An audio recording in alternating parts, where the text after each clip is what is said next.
हिमालयी तथा प्रायद्वीपीय नदियों में अंतर। जी हाँ दोस्तों, आज का जो वीडियो होगा इसी पे बेस्ड होगा कि जो प्रायद्वीपीय पठार है वहाँ से निकलने वाली नदियाँ और जो हिमालय से नदियाँ निकलती हैं इनके बीच में क्या अंतर है, इसी पे जो है आज हम बात करेंगे।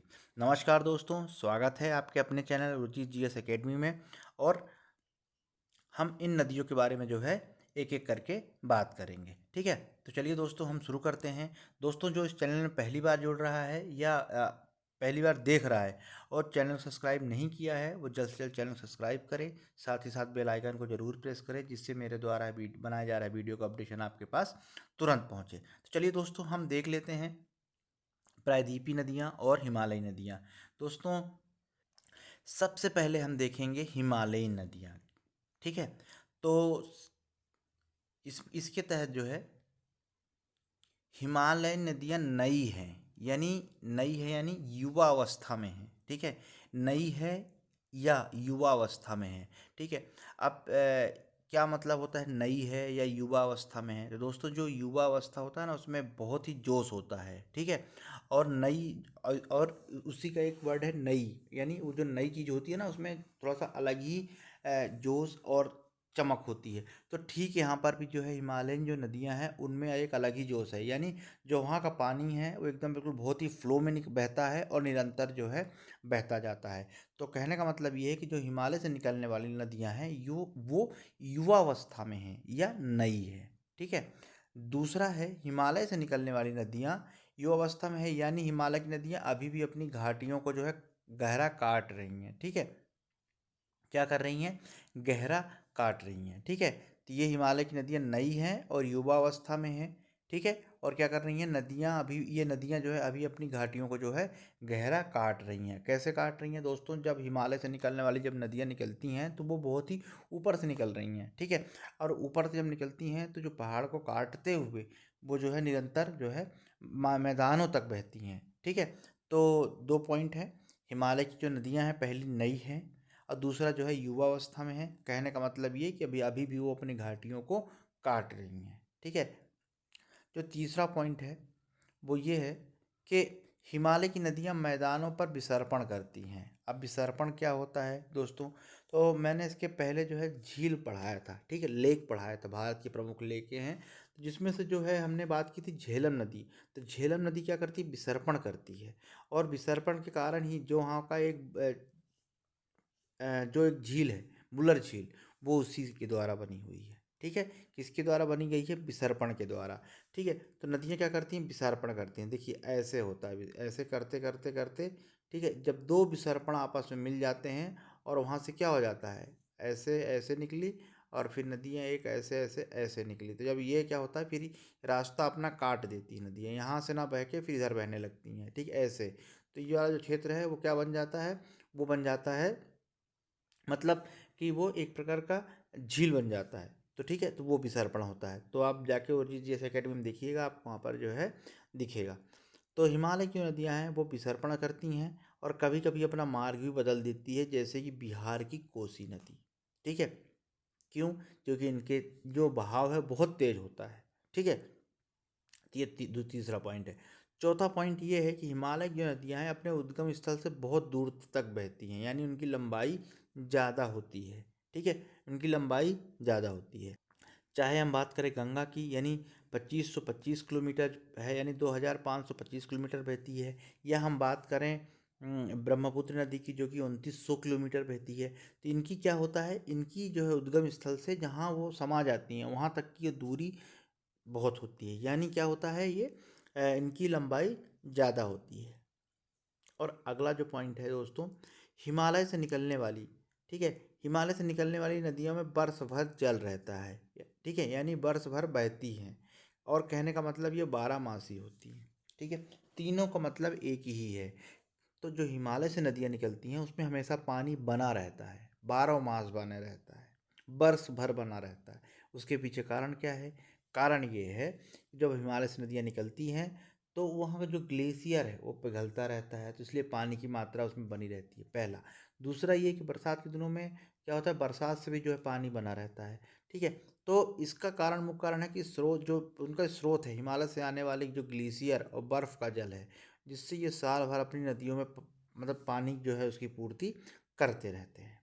ठीक है, इसी यही कारण है कि जो हिमालय से नदियाँ निकलती हैं तो उसमें क्या होता है, उसमें जल जो है हमेशा बना रहता है। ठीक है, चलिए अगला पॉइंट देखते हैं। अब हिमालय की प्रमुख नदियाँ कौन कौन सी हैं, तो दोस्तों गंगा, ब्रह्मपुत्र, सिंधु, सतलज, झेलम और रावी, ये प्रमुख तौर पे जो है ये हिमालय की नदियाँ हैं, हिमालय से निकलती हैं। ठीक है, तो इसमें क्या है, इन सभी में आप देखेंगे पानी हमेशा बना रहता है, कभी ऐसा नहीं होता कि इसमें पानी है ही नहीं, ये सूख गई।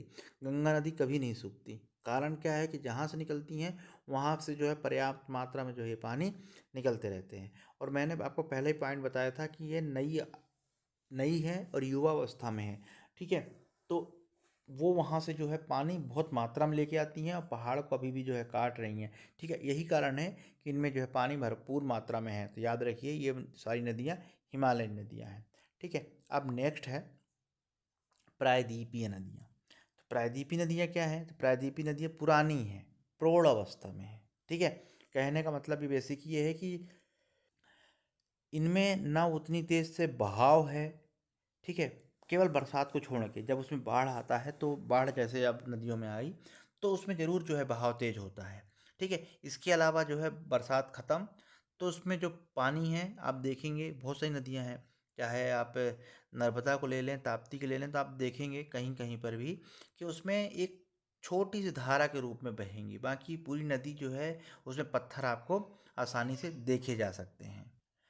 सेकंड पॉइंट है कि प्रायद्वीपीय नदियाँ कठोर पठारी संरचना के कारण विसर्पण नहीं करती हैं। ठीक है, जो नदियाँ हैं पठारी नदियाँ, वो क्या है बहुत बड़े पत्थरों के बीच से निकलती हैं। जैसे अगर हम बात करें नर्मदा नदी जब निकलती हैं, आप देखेंगे बेड़ा घाट इन सब चीज़ों में, तो वहाँ पर कैसे भ्रंश घाटियों में बहती हैं। अब भ्रंश घाटी में अगर कोई नदी बहेगी तो कैसे विसर्पण करेगी, और जब भ्रंश घाटी में जब बहती है तो विसर्पण करने नहीं नहीं करती, साथ ही साथ जो है उसका बहाव भी उतना तेज नहीं होता है। ठीक है, तो प्रायद्वीपीय नदियाँ कठोर पठारी संरचना के कारण विसर्पण नहीं करती और अपने उद्गम से लेकर मुहाने तक कठोर चट्टानों में ही जो है ये बहती हैं। ठीक है, अगला पॉइंट देख लेते हैं। प्रायद्वीपीय नदियों की पठार के कारण, जो प्रायद्वीपीय पठार की नदियाँ हैं उनकी लंबाई कम होती है। ठीक है, ज़्यादा लंबी नहीं होती हैं।